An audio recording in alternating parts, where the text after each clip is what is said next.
Sylvia Sanchez sinugod si Maine Mendoza dahil sa ginawa nito kay Arjo Ataide.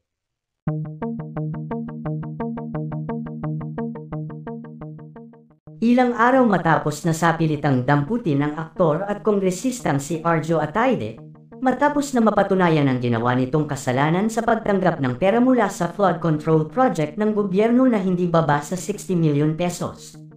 Nabahira ng animalyang pangungurakot ang nasabing proyekto at maraming kongresista ang isa-isa ng tinutugis ng korte upang pagbayarin sa kanilang mga kasalanan.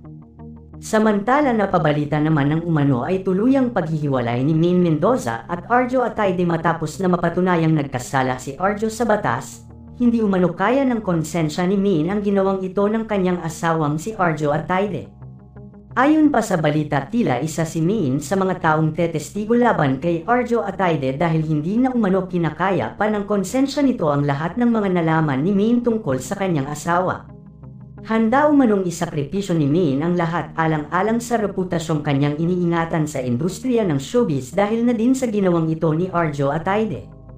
Nadadamay na nga umano si Maine sa kinasasangkutan ito ng kanyang asawa kahit pa ilang beses na niyang pinatunayan na matagal na silang hiwalay ni Arjo bago pa man tuluyang lumabas sa publiko ang tungkol sa mga kasalanang ginawa ng kanyang asawa.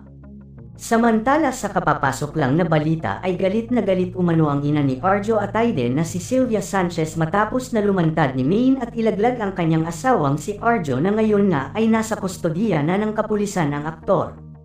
Umaapoy nga daw sa galit ang ina ni Ataide dahil sa ginawa umano ni Maine sa kanyang asawa. Iniwanan na nga daw nito ang kanyang anak at hinayaang makulong pagkatapos ito pa umano ang igaganti ni Maine sa kanyang asawa. Mangyak-ngiyak nga si Sylvia Sanchez matapos na makulong ng kanyang anak ng sapilitang damputin ng kapulisan at ikulong ng walang kalaban-laban. Emosyonal nang humarap sa publiko si Sylvia at ayon dito wala umanong ginagawang masama ang kanyang anak at ang tangi umano nitong nais ay ang makapaglingkod ng tapat sa bayan, at naniniwala umano ang aktres na sa kabila ng lahat ng ito ay lalabas at labas din ang katotohanan at tuluyang mapapawalang sala ang kanyang anak upang tuluyang makalaya.